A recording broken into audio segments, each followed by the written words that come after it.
team, j'espère que vous allez bien, que vous avez passé une excellente journée. On se retrouve aujourd'hui pour la dernière vidéo de la semaine avec la Première Ligue au programme. Comme d'habitude les gars, 9 avis sur ces rencontres. Le match entre Arsenal et Liverpool sera en exclusivité sur mon canal Telegram que tu peux rejoindre tranquillement en commentaire épinglé. D'ailleurs actuellement on est sur une très belle montante. On a validé le 4e palier hier et je te laisse regarder également le programme de ce week-end. Il y a des chocs partout. Il y aura pas mal d'analyses sur le compte Telegram. Donc n'hésite pas à nous rejoindre ce week-end car clairement on va se gaver comme jamais, je le pense. Également, ce qui est ultra important, le petit pouce bleu. Les gars, pour le référencement, vous le savez, sur YouTube, c'est la guerre des pouces bleus. Donc n'hésitez pas à lâcher votre plus beau pouce, à mettre en commentaire vos avis également concernant cette journée.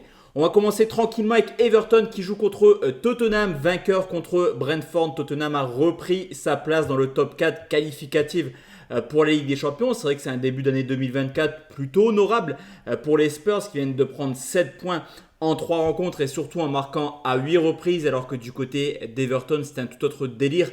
Actuellement, ça y est, ils sont dans la zone de relégation à cause de la victoire de Luton également cette semaine. Donc cette équipe d'Everton, elle est un peu dans le dur, elle reste également sur 5 matchs sans victoire. Cependant, peut-on faire confiance à Tottenham à 100%? La réponse est non. Donc on va sécuriser nul ou Tottenham et plus d'un ennemi, c'est coté à 1,71. On enchaîne avec Brighton qui reçoit Crystal Palace, une équipe de Brighton qui était très prolifique lors de la première partie de saison. Ça se calme clairement actuellement, 3 matchs de suite sans marquer le moindre but. Alors forcément, si Brighton a encore des ambitions européennes, il va vraiment falloir passer la deuxième. La réception de Crystal Palace, ça peut être pour eux une belle opportunité de s'imposer. Cependant, on l'a vu cette année, Palace a réussi des bons coups à l'extérieur. Un nul à West Ham et également un nul du côté de City. Et sur les 10 dernières confrontations, il y a quand même 6 matchs nuls entre ces deux clubs. Donc on va sécuriser également sur ce coup avec un nul remboursé si Brighton à 1,60.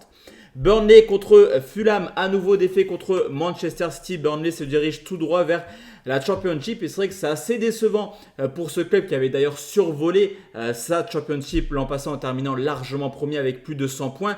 Là aussi, il va falloir absolument prendre les 3 points et pourquoi pas contre cette équipe de Fulham qui ne cesse de perdre semaine après semaine. Il reste sur 10 matchs sans victoire à l'extérieur. Si Burnley a là aussi des ambitions de se sauver, il va falloir enchaîner. Je vais sécuriser encore une fois, on le sait, c'est des rencontres très compliquées à analyser. Mais je vais prendre Burnley ou nul à 1,57 qui me paraît plutôt value.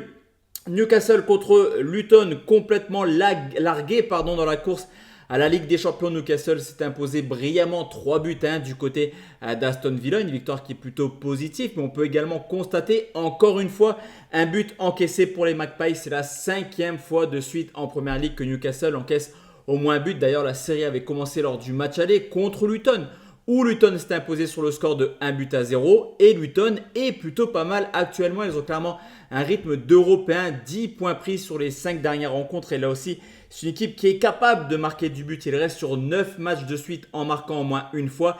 Il y a toujours autant d'absents du côté de Newcastle. Donc attention également, la cote de Newcastle à 1,40, je la trouve vraiment très basse sur ce coup. Et je vais prendre les deux marques à 1,72. Sheffield qui joue contre Aston Villa, un début d'année 2024 très compliqué pour les deux clubs qui ont seulement pris 1 point en 2 matchs. Forcément, pour Sheffield, ça commence à sentir très mauvais. Pour Aston Villa, ses contre-performances les fait sortir du top 4. C'est Tottenham qui rentre dedans, comme on se l'est dit tout à l'heure. Là, il y a clairement obligation de victoire pour les deux clubs. Le match nul n'arrangerait clairement personne, on le sait. On a quand même deux des équipes les plus prolifiques de Première Ligue avec une moyenne de 3,3 buts pour Sheffield et 3,4 buts pour Aston Villa. Donc là, je vois un match plutôt ouvert. Je vais prendre le plus de 2,5 à 1,58.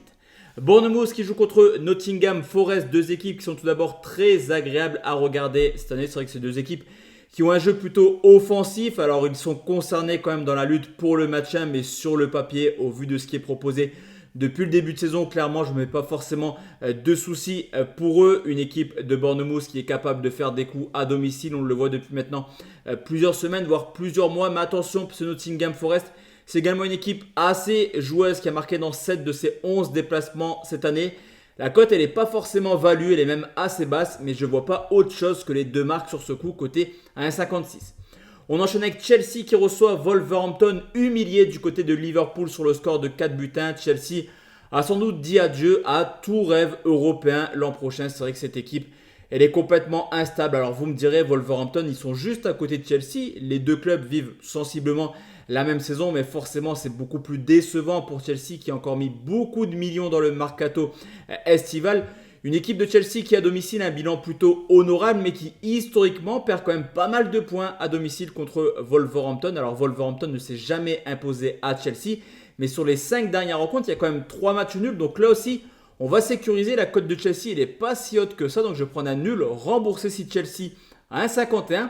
On enchaîne avec Manchester United qui affronte West Ham, une équipe d'United qui est complètement impronosticable cette année, comme je te le dis toujours.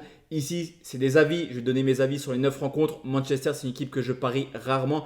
Tant tout est possible avec eux. On l'a encore vu hier du côté de Wolverhampton pour une victoire sur le score de 4-3. Mais là aussi, il y a un fait à prendre en compte. C'est comme pour Sheffield, Aston Villa. Le nul n'arrange personne. Les deux clubs comptent respectivement 7 et 8 points de retard sur les places qualificatives à la Ligue des Champions. Forcément, en cas de nul, il pourrait être à 10 points à quasiment 15 journées de la fin. Donc ça va commencer à être un petit peu très compliqué pour eux. Donc victoire obligatoire. Et on le sait, Manchester est capable d'en mettre 3, mais d'en prendre 3 également. Donc je ne vais pas prendre les deux marques, mais plutôt un plus de 2,5 côté à 1,52. Comme je te l'ai dit, également le match entre Arsenal et Liverpool, exclusivité sur mon groupe Telegram. Donc n'hésite pas à nous rejoindre. Je pense vraiment qu'il y a des très très belles cotes à aller chercher sur cette rencontre. Enfin, la dernière rencontre, c'est Brentford contre City. Forcément, la confrontation entre Arsenal et Liverpool sera regardée par les hommes de Pep Guardiola qui peuvent, en cas de défaite de Liverpool, revenir à seulement 2 points des Reds avec un match de moins. Donc forcément, City sera vachement concerné sur ce match entre les Gunners et les Reds de Liverpool. Une équipe de City qui va mieux actuellement. On retrouve clairement le City de l'an passé. Le retour de Kevin De Bruyne est clairement décisive dans cette saison. Mais attention, ce Brentford, c'est une équipe assez accrocheuse quand même historiquement contre City. Ça perd souvent, mais ça perd très très peu par plus de 2 buts d'écart. Donc je vais tout simplement prendre la victoire de Manchester City et moins de 4,5 buts. Donc un petit 1-0 ou 2-0 pour City me suffira amplement et c'est très bien coté sur ce coup à 1,84. Donc voici la team, mes 9 avis concernant cette nouvelle journée de Première Ligue. On se retrouve très bientôt sur YouTube dès lundi prochain. On va attaquer une dernière semaine avant d'aborder tranquillement les Coupes d'Europe qui se jouent dans 15 jours. Mais pour rappel, sur Telegram, c'est là où j'ai envoyé mes tickets paris sportifs. Donc n'hésitez pas à nous rejoindre. Excellente soirée à tous et à toutes. Ciao, ciao la team.